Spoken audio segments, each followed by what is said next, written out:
Good morning all of you. कल परमाणु संख्या और द्रव्यमान संख्या पढ़ने के बाद आज का हमारा नेक्स्ट टॉपिक है समस्थानिक। समस्थानिक क्या होते हैं?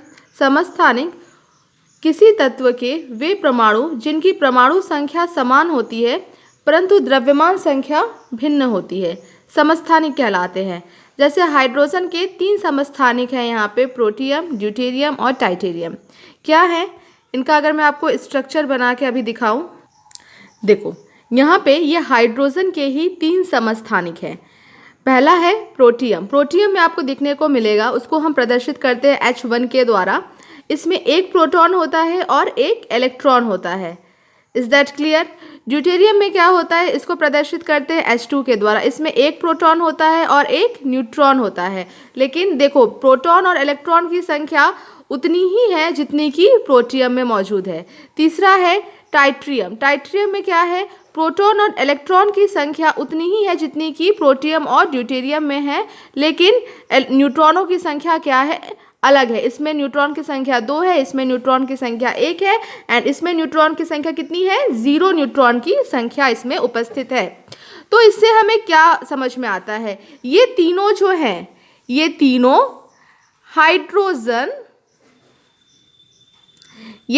हाइड्रोजन के समस्थानिक कहलाते हैं। हाइड्रोजन के समस्थानिक मतलब ये हाइड्रोजन के ही एक तरह से एक विशिष्ट रूप है, जिसमें कि हमें क्या देखने को मिलता है? इसके 3 अलग अलग रूप कौन से हैं? Protium, deuterium, tritium. तीनों में डिफरेंस क्या है कि तीनों का परमाणु क्रमांक तो सेम है। परमाणु क्रमांक किसे कहते हैं हम? किसी भी तत्व में जितने प्रोटॉन की संख्या होती है उसे ही हम उसका परमाणु क्रमांक कहते हैं। तो देखो, इन तीनों में प्रोटॉन की संख्या तो तीनों में इक्वल है, लेकिन आप अगर देखोगे तो इसकी द्रव्यमान संख्या तीनों में आपको अलग अलग मिलेगी। इसमें द्रव्यमान संख्या आपको 1 मिलेगा, इसमें द्रव्यमान संख्या आपको 2 मिलेगा, और इसमें द्रव्यमान संख्या आपको 3 देखने को मिलेगा। इसी तरह से यहाँ पर भी इसको क्लियर किया गया है। प्रोटियम का देखो, परमाणु संख्या 1 है, द्रव्यमान संख्या 1 है, प्रोटॉन की संख्या 1, इलेक्ट्रॉन की संख्या 1, न्यूट्रॉनों की संख्या 0 है। इसके साथ इसको कंपेयर करो। देखो, परमाणु संख्या इसका 1 है कि नहीं? 1 है इसका परमाणु संख्या, क्योंकि इसमें जो परमाणु संख्या होता है वो तत्व में मौजूद प्रोटॉन की संख्या के बराबर होता है। तो इसमें प्रोटॉन 1 है, तो इसका परमाणु संख्या भी 1 है। द्रव्यमान संख्या हम किसे बोलते हैं? तो द्रव्यमान संख्या बराबर होता है, द्रव्यमान संख्या को हम प्रदर्शित करते हैं A के द्वारा, और A = होता है P + N होता है। P + N होता है, तो इसमें P आपका 1 है और ये आपका 0 है। तो क्या आ जाएगा?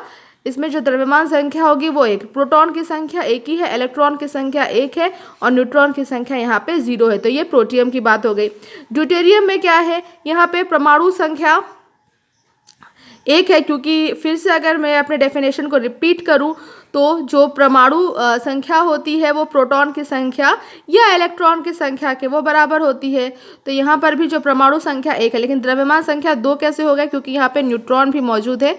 तो एक प्रोटॉन और एक न्यूट्रॉन को जब हम जोड़ेंगे तो यहाँ पे जो द्रव्यमान संख्या आएगी वो 2 होगा। प्रोटॉन की संख्या 1, इलेक्ट्रॉन की संख्या, लेकिन यहाँ पे न्यूट्रॉन की संख्या 1 हो जाती है। उस तरह से बात करते हैं टाइटेरियम की। तो टाइटेरियम में क्या है? परमाणु संख्या यहाँ पे 1 है, क्योंकि एक ही यहाँ पे प्रोटॉन और एक ही यहाँ पे इलेक्ट्रॉन मौजूद है। लेकिन अगर द्रव्यमान संख्या की बात करें तो 3 कैसे हो जा रहा है? 1 प्रोटॉन और 2 न्यूट्रॉन को ऐड करने से। प्रोटॉन की संख्या यहाँ पर भी 1 ही है, देख सकते हो 1 ही है, इलेक्ट्रॉन की संख्या भी 1 ही है, और न्यूट्रॉन की संख्या यहाँ पे 2 है। तो आई होप आपको समझ में आया होगा कि समस्थानिक क्या होता है। अब एक ट्रिक बताती हूँ याद करने का। समस्थानिक, लास्ट में यहाँ पे क आ रहा है ना, दैट मीन्स वे तत्व जिसके जो परमाणु होंगे, अगर परमाणु संख्या मतलब परमाणु क्रमांक, देखो क से जोड़ो, परमाणु क्रमांक अगर समान है तो लेकिन द्रव्यमान संख्या भिन्न है तो उसे हम समस्थानिक बोलते हैं। अब नेक्स्ट टॉपिक पढ़ते हैं, आयनों का बनना। आयन किसे बोलते हैं? इंग्लिश में इसको आयन ही बोलते हैं। जो आयन होते हैं आपने पढ़ा होगा, वो 2 तरह के होते हैं, धन आयन और ऋण आयन, जिसको हम इंडिकेट करते हैं positive charge and negative charge से। तो ये किस तरह से आते हैं किसी भी परमाणु के ऊपर, पढ़ते हैं इसको। अभी तक आपने यह जाना कि परमाणु इलेक्ट्रॉन, प्रोटॉन और न्यूट्रॉन से मिलकर बना है। ये तो आप लोगों को समझ में आ ही गया होगा कि जो परमाणु है वो इलेक्ट्रॉन, प्रोटॉन और न्यूट्रॉन से मिलकर बना है। किसी परमाणु के नाभिक में जितने प्रोटॉन होते हैं उतने ही संख्या में इलेक्ट्रॉन उसके चारों ओर चक्कर लगाते हैं। ठीक है, जैसे यहाँ पे देख सकते हो, जितने इसमें प्रोटॉन है उतने ही इसमें इलेक्ट्रॉन होते हैं। इसमें जितने प्रोटॉन उतने ही इलेक्ट्रॉन, जितने प्रोटॉन उतने ही इलेक्ट्रॉन होते हैं। मतलब जितने इसमें पॉजिटिव चार्ज उपस्थित होगा उतना ही इसमें नेगेटिव चार्ज भी उपस्थित रहेगा। इसलिए जो परमाणु होता है विद्युतीय उदासीन होता है, मतलब जितना पॉजिटिव उतना ही नेगेटिव। तो क्या हो जाता है, परमाणु न्यूट्रल हो जाता है, उदासीन हो जाता है। यदि इस विद्युत उदासीन परमाणु में एक और इलेक्ट्रॉन आ जाए तो इसमें एक इलेक्ट्रॉन की अधिकता हो जाती है। चूंकि इलेक्ट्रॉन पर ऋण आवेश होता है, इसलिए ऋण आवेश की अधिकता होने के कारण परमाणु ऋण आवेशित हो जाएगा। अब देखो, यहाँ पर आपका केवल एक इलेक्ट्रॉन है, एक प्रोटॉन है, तो परमाणु क्या है, यहाँ पे उदासीन है। इसको हम क्या बोलेंगे कि परमाणु यहाँ पे उदासीन है। अब यहाँ पे एक और इलेक्ट्रॉन की अगर अधिकता हो जाए, एक और इलेक्ट्रॉन अगर आ जाए, लेकिन प्रोटॉन की संख्या अभी उतनी ही है, लेकिन एक और इलेक्ट्रॉन आ गया तो नेगेटिव चार्ज की संख्या यहाँ पे अधिक हो गई ना।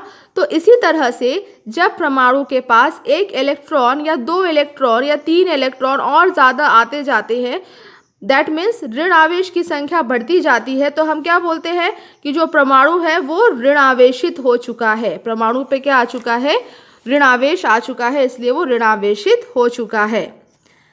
इसके विपरीत यदि किसी विद्युतीय उदासीन परमाणु में से एक इलेक्ट्रॉन निकल जाए तो इलेक्ट्रॉनों की संख्या एक कम हो जाएगी। परमाणु में प्रोटॉन की संख्या इलेक्ट्रॉन की संख्या से एक ज़्यादा होगी, अर्थात परमाणु धन आवेशित हो जाएगा। अतः किसी परमाणु से इलेक्ट्रॉन निकलने या जुड़ने से आवेशित, धन आवेशित या ऋण आवेशित कण प्राप्त होते हैं, जिसे आयन कहते हैं। अब देखो, इसमें क्या है, इसमें आपका एक प्रोटॉन है, एक इलेक्ट्रॉन है, लेकिन इस इलेक्ट्रॉन को अगर हम यहाँ से निकाल दें, इस इलेक्ट्रॉन को अगर हम यहाँ से निकाल दें, ये निकल के कहीं चला गया, कहाँ गया घूमने अभी नहीं पता, लेकिन अब यहाँ पे इलेक्ट्रॉन उपस्थित नहीं है, तो एक भी यहाँ पे अभी ऋण आवेश उपस्थित नहीं है, लेकिन प्रोटॉन तो उपस्थित है।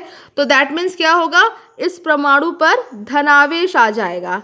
तो इलेक्ट्रॉन जब निकल जाएंगे, दैट मीन्स ऋण आवेश वहाँ से निकल जा रहा है, तो प्रोटॉन की संख्या क्या हो जाएगी, अधिक हो जाएगी। प्रोटॉन की संख्या अधिक होने का मतलब है कि जो परमाणु होगा वो धनावेशित कण बन जाएगा। तो इसी तरह से क्या होता है, आयन का फॉर्मेशन होता है। तो परमाणु को हम परमाणु कब बोलते हैं, एटम हम तब बोलते हैं जब पॉजिटिव और नेगेटिव चार्ज की संख्या बराबर होती है, तो उसको हम बोलते हैं कि this is an atom.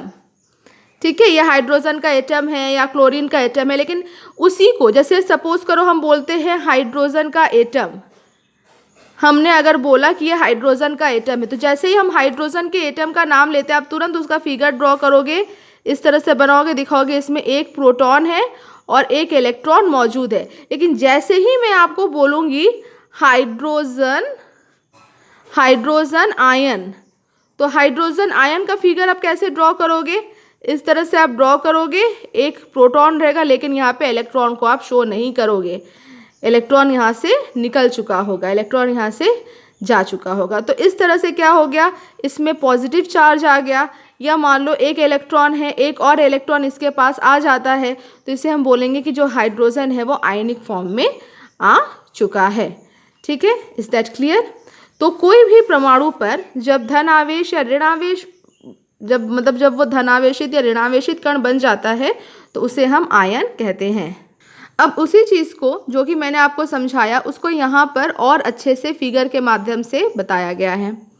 Sodium का एग्जाम्पल लिया गया है। सोडियम में जो परमाणु होता है उसमें 11 प्रोटॉन और 11 इलेक्ट्रॉन होते हैं। जो प्रोटॉन होता है वो तो इसके केंद्र में स्थित होता है, 11 प्रोटॉन ये इसके केंद्र में स्थित होता है, लेकिन जो इलेक्ट्रॉन होते हैं वो इसके चारों ओर। प्रथम कक्षा में अधिकतम कितने इलेक्ट्रॉन उपस्थित हो सकते हैं, तो मैंने आपको बताया था 2n² का फॉर्मूला यूज़ करने के लिए। अगर आपको नहीं पता है तो आप मेरे प्रीवियस वीडियो को देखना, उसमें बोर का मैंने नील्स बोर का आपको नियम जब मैंने पढ़ाया है, तो उसमें 2n² का लॉ मैंने आपको बताया है। तो प्रथम कक्षा में हम 2 इलेक्ट्रॉन को रख सकते हैं, जो दूसरी कक्षा होती है उसमें हम मैक्सिमम 8 इलेक्ट्रॉन को रख सकते हैं। तो देखो 8 इलेक्ट्रॉन है, 1 2 3 4 5 6 7 8, फिर से काउंट करते हैं, ये मान लो 1 है, तो 2 3 4 5 6 7 8 हो गए। और तीसरी कक्षा में मैक्सिमम हम कितने इलेक्ट्रॉन को रख सकते हैं, तो 18, लेकिन इसके पास तो 11 ही है ना, तो तीसरी कक्षा में हम केवल 1 इलेक्ट्रॉन को यहाँ पे पुट कर देंगे। तो अब यहाँ पे क्या है, इस सोडियम के परमाणु के पास 11 प्रोटॉन भी हैं और 11 इलेक्ट्रॉन भी हैं। 11 इसके पास इलेक्ट्रॉन भी है, तो परमाणु अभी क्या है, विद्युतीय उदासीन है। अब यहाँ पर क्या हो रहा है, इसमें देखो 1 इलेक्ट्रॉन यहाँ से निकल गया, इसमें देखो केवल 10 ही इलेक्ट्रॉन मौजूद हैं, 1 2 1, फिर जैसे यहाँ पे मैं आपको दिखाऊँ काउंट करके, अगर 1 2 3 4 5 6 7 8 9 10 इलेक्ट्रॉन मौजूद हैं। यहाँ पे 11 थे, तो यहाँ पे इलेक्ट्रॉन यहाँ पे 10 हो गए। इलेक्ट्रॉन तो यहाँ पे 10 हो गए, लेकिन प्रोटॉन तो अभी भी 11 ही हैं, प्रोटॉन तो अभी भी 11 ही है। तो यहाँ पे क्या हो गया, 1 इलेक्ट्रॉन की कमी हो गई। तो यहाँ पे ये जो परमाणु होगा उस पर प्लस चार्ज आएगा कि नेगेटिव चार्ज आएगा, इस पे आएगा आपका पॉजिटिव चार्ज। पॉजिटिव चार्ज क्यों आएगा, पॉजिटिव चार्ज क्यों आएगा, क्योंकि यहाँ से इलेक्ट्रॉन निकला है, ऋण आवेश की कमी हो गई है ना। तो जब ऋण आवेश निकला है लेकिन प्रोटॉन की संख्या 11 है, मतलब धन आवेशों की संख्या ज़्यादा हो गई है, तो इसे हम बोलेंगे सोडियम का ये आयन है, लेकिन इसे बोलेंगे ये सोडियम का एटम है। अब बात करते हैं नेक्स्ट क्लोरीन की। तो क्लोरीन में टोटल 17 परमाणु होते हैं, मतलब इसके जो इलेक्ट्रॉन होते हैं वो 17 होते हैं, इसका परमाणु क्रमांक 17 होता है। काउंट करके देख लो, 1 2, यहाँ पे इसको 3 4 5 6 7 8 9 10, फिर 11 12 13 14 15 16 17, इसमें टोटल 17 इलेक्ट्रॉन है। तो 17 इलेक्ट्रॉन होंगे तो 17 यहाँ पे प्रोटॉन भी होंगे, जितने इलेक्ट्रॉन उतने प्रोटॉन बराबर हैं। तो ये क्या है, ये अभी न्यूट्रल स्टेट में, तो इसको हम बोलेंगे क्लोरीन का एटम। इसमें देख लो कितने हो गए, तो इसमें 1 2 3 4 5 6 7 8 9 10 11 12 13 14 15 16 17 18, इसमें 18 इलेक्ट्रॉन है, इसमें 17 इलेक्ट्रॉन है, लेकिन प्रोटॉन की संख्या तो दोनों में इक्वल है, लेकिन इसमें इलेक्ट्रॉन की संख्या ज़्यादा हो गई है, मतलब इसमें ऋणावेशित जो कण हैं वो ज़्यादा आ गए हैं। तो ये क्या होगा, इस पर नेगेटिव चार्ज आ जाएगा। तो इससे हम क्या बोलेंगे कि ये क्लोरीन का आयन है, ये क्या है, क्लोरीन का एटम है। तो आई होप आपको आज का जो मेरा लेक्चर वीडियो है वो समझ में आया होगा। आज मैंने आपको बताया कि समस्थानिक क्या होता है और आयन हम कैसे बनाते हैं। Thank you.